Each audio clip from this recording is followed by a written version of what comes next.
Bismillahirrahmanirrahim. Assalamualaikum warahmatullahi wabarakatuh. Sejumlah 355 orang telah memeluk agama Islam di negara Brunei Darussalam sejak bulan Januari hingga 17 Disember. 83 daripadanya terdiri daripada bangsa Iban. Bilangan tersebut bertambah apabila sebuah lagi keluarga berbangsa Iban memilih agama Islam sebagai pegangan hidup mereka. Majlis pengislaman berlangsung di Kampung Sinaut, daerah Tutong. Asyhadu Allah ilaha illallah. Akun anak Bada berumur 51 tahun kini dikenali sebagai Awang Abdul Basir bin Bada dan isterinya Vivian Anak Matriban berumur 42 tahun memilih nama Islamnya sebagai Dayanur Vivianti Iftinan binti Abdullah Matriban. Sementara itu anak mereka Aaron Ad-Din Ilyasa anak akun berumur 11 tahun kini dikenali sebagai Awang Aaron Ad-Din Ilyasa bin Abdul Basir. Hadir Awang Misli bin Haji Abdul Karim, pemangku timbalan setiausaha tetap pentadbiran dan keuangan Kementerian Hal Ehwal Agama dan Awang Muhammad Sofian bin Haji Basri, pemangku pegawai daerah Tutong.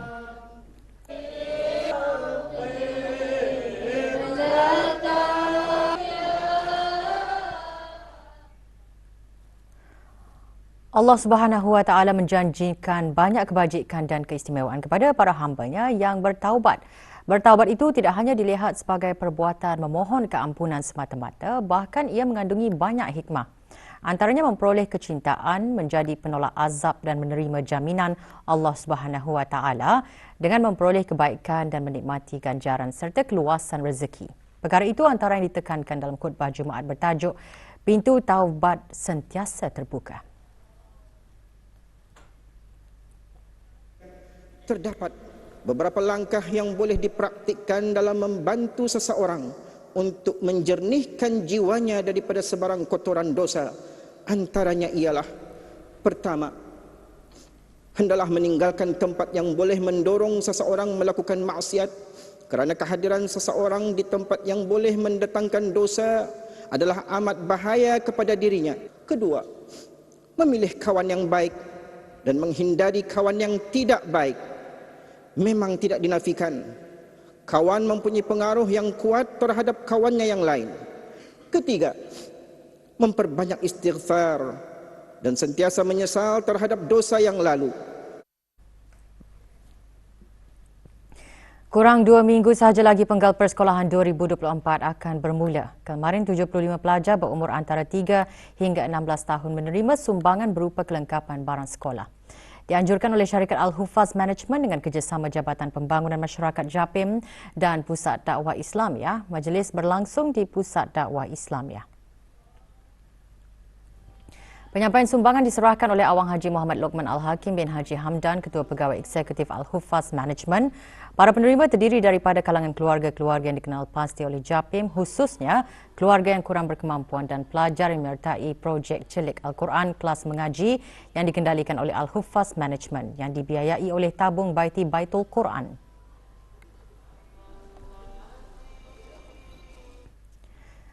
Bagi membantu masyarakat kampung dalam mengurus dan memandikan jenazah, sebuah organisasi pertubuhan bukan kerajaan NGO menyerahkan wakaf berupa peralatan tempat mengurus dan memandikan jenazah kepada pos dakwah Kampung Selapon, daerah Temburong. Majlis tersebut diadakan kemarin. Wakaf berkenaan merupakan satu set troli tempat memandikan jenazah. Penyerahannya disempurnakan oleh Awang Haji Muhammad Yusof bin Abdul Halim yang di-Pertua Majlis Kesejahteraan Masyarakat kepada Awang Haji Muhammad Saleh Deki bin Abdullah, pemangku Imam Pos Dakwah Kampung Selapon. Dengan memiliki kemudahan ini, ia dihasrat dapat memudahkan pengurusan jenazah di pos tersebut dan sekitarnya.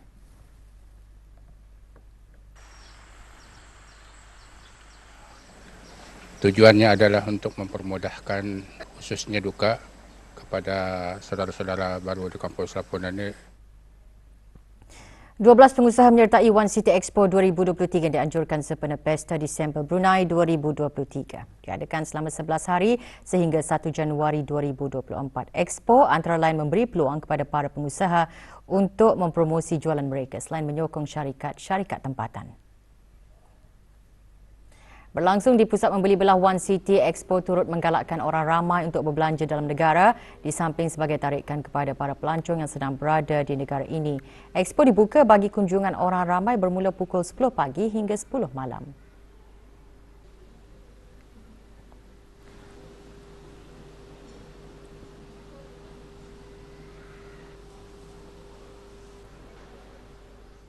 Kami ada menjual tudung square sama tudung shawl yang didesain oleh lokal. Boleh datang ke sini, ada Expo One City untuk support barang-barang lokal di sinilah.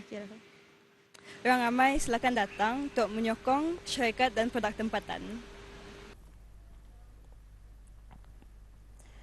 Kebudayaan Brunei antara yang dipamerkan pada pameran lukisan yang berlangsung di Kompleks Membeli Belah Mabohai. Pameran dibukakan bagi kunjungan orang ramai sehingga 27 Disember ini. Pameran dibahagikan kepada dua siri bertajuk Hijau dan Nanyang Chinese Ink Painting Exhibition. Lukisannya adalah tentang budaya Brunei. So, jadi ini satu positive comment dari tetamu. Dan juga ini juga pameran bukan saja tentang lukisan tetapi juga tentang cerita-cerita kisah-kisah yang nenek moyang kami dari dulu share sama kami. Jadi dari satu generasi ke satu generasi. Jadi ini pameran lukisan tetapi ia juga satu sharing tentang stories dan budaya. Ratib Al-Atas tentunya mengandungi banyak rahsia yang bermanfaat bagi setiap umat Islam yang mengamalkannya. Bagi menggalakkan setiap warga kerja mengamalkannya, Makan Ceria Sdn Bhd mengadakan majlis bacaan Ratib Al-Atas. Majlis berlangsung di sebuah restoran di Kampung Sungai Hancing.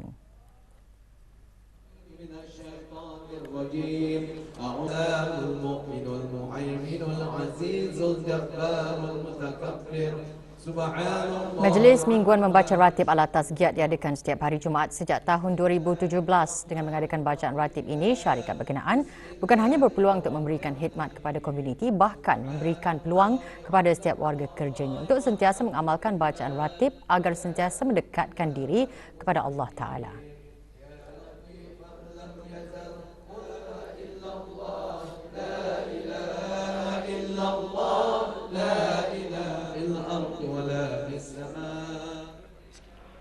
Harapan kami untuk supaya memberikan program ini dapat memberikan impak yang positif lah terhadap masyarakat di luar, dan kami juga berbesar hati kerana dengan adanya program ini kami dapat memberikan berbagi rezeki setiap minggu khususnya pada setiap hari Jumaat lah.